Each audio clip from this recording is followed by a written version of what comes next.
Welcome back, folks. You're watching Cape Rugby TV. In studio with me, Jerome Parvat and Faisal Felton. And before the break, we were taking a look at Falsebay. They're, of course, preparing for a friendly match against Marties. One of the very exciting elements that we have seen in Western Province Rugby over the last 2 years is the growth of women's rugby. We stay at Falsebay, where Zoe Nadir and the squad are busy getting the wheels back in action.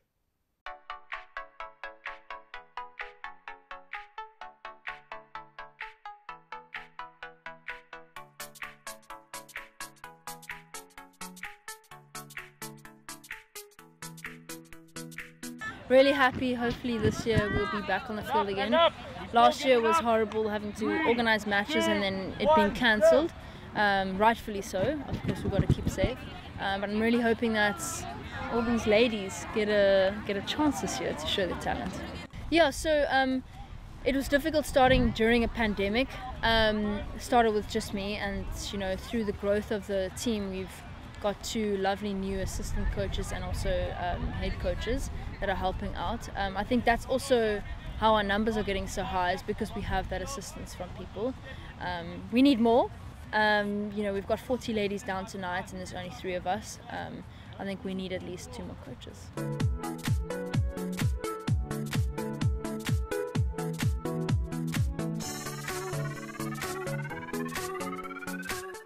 Yeah, so I think there's also a lot of teams now going into social media, which has now brought up like people's thoughts of like, do women actually play rugby? And I think social media takes is a big part in why women's rugby is growing. Like the Premier League being shown on TV, that was amazing. Half these ladies watched it on TV and said, I want to be the next person wearing that jersey. So I think it's amazing the growth that's happening, and I think we need to keep it going.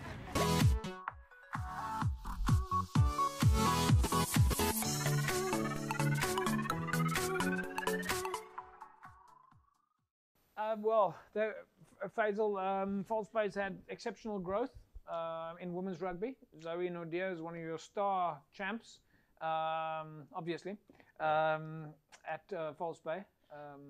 And we saw Falsebay last year with Zoe, I believe, starting off with 5 athletes only and growing up to 60, 70 women that were coming to practice.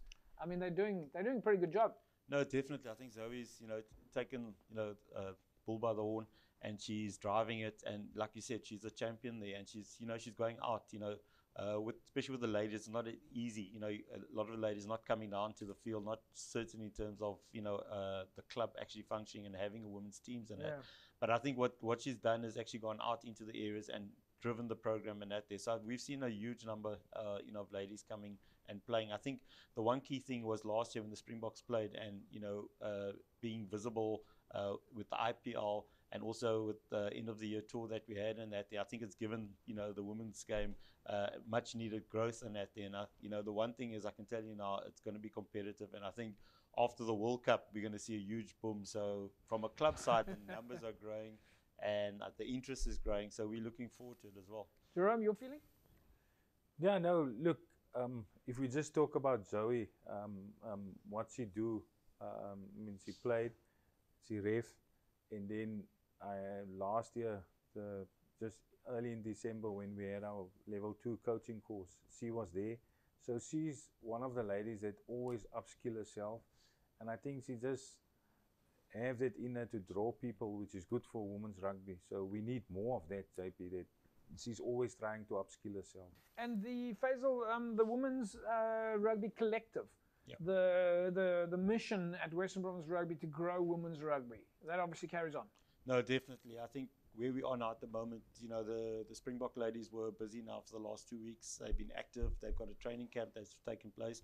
The next step now is our Western Province high performance with provincial team coming together and getting the clubs. So we are going to be meeting with the clubs now, the ladies, the champions, getting that collective going again.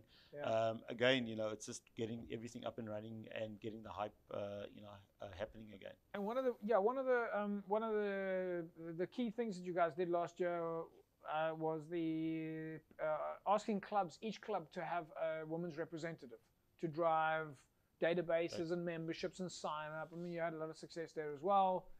We saw some fantastic stuff happening. Well, I mean, a lot of clubs. I mean, if I think about what happened was going on at Eerste Rivier, getting the women in like full swing, recruiting players, doing outreach projects. They got a donation from the Kulisi Foundation. I mean, he really saw some good stuff. No, definitely. As I said, we're going to try and tie in everything so that, there's activity happening all the time. So with the Women's Collective is getting them involved from a coaching perspective, getting them involved in the regional. So the whole intention is we want to look at 7s, 10s, ultimately building up into 15s and, having regional sides playing and then the provincial. So it's sort of like a high performance talent ID that we'll be looking at. So I think, from the collective and that there's going to be a number of projects, obviously, which are solved with the workshops that we've got planned as well. So, yeah, we're looking forward to a bumper year ahead. I think especially with the ladies and the World Cup happening as well. So, Faisal, obviously the big thing that everybody's talking about is season. Are we going to have a season? Will there be fixtures? Let's just talk about that for a second, because obviously we're going to talk about some of the friendly planning, what the clubs are busy up to. Yeah, straight out of the bat, straight question. Do you think we're going to have a season this year? No, I think from our side, definitely we will have a season. From our side, being COVID compliance officer at the union, especially at matches at Stormers and that, I think from a club perspective, we can definitely have a season. In terms of playing of rugby, it will happen. Yeah. I think whatever happens, the only challenge, like I said, is the spectators. But I think we've also looking at countering it. But it's your intention. I mean, without knowing too many of the details right now, it's still early days. We're waiting for a lot of announcements. We see what happens. But it's your plan for 2022 to get the clubs back back on the park and have a league structure season like we've always had. That's the plan. The plan is first week as normal in April, the season will start. Right. Okay. The discussions that we have a meeting on Monday with the clubs where we'll put a number of proposals put through where the clubs need to make decisions. I think the one thing is for discussion might be only challenge would be basically the amount of teams which the clubs need to decide on. I think when you talk about the amount of teams, do you mean amount of teams at a club, or do you mean the total amount of teams across Western Province? Or look, the key thing is everything is because I think a lot of people, maybe fans or viewers, don't understand. Clubs have a first team, a second team, maybe you have an under 20 third team, and then under 20s. So we might have an approach where we looked at when we had the drought, and I think the key thing is we need to understand a lot of the clubs have struggled when it came to COVID and players especially getting down to the field. So I think when we meet on the 30th, it's basically doing assessment, and I think we need to be take cognizance that you guys will work that out on the day. Yeah, definitely. I think, but again, what we're working towards, there will be rugby. Yeah. I think that's one sort of certainty, hopefully, that we will have. Jerome, of course, in line with what Faisal was saying now, is that there will be rugby. Now is the time. So let's go back to you. Are clubs allowed to be playing friendlies at the moment? Yes. Okay. So basically everything will still go through the union. You'll still get permission. Right. From a club perspective, normal protocols, COVID, everything will be in place. And that's from rugby, you can play. So that's important from an endorsement point of view, from a making sure you've got referees point of view, 100%. A safety aspect. You can't just go out and play without it being authorized.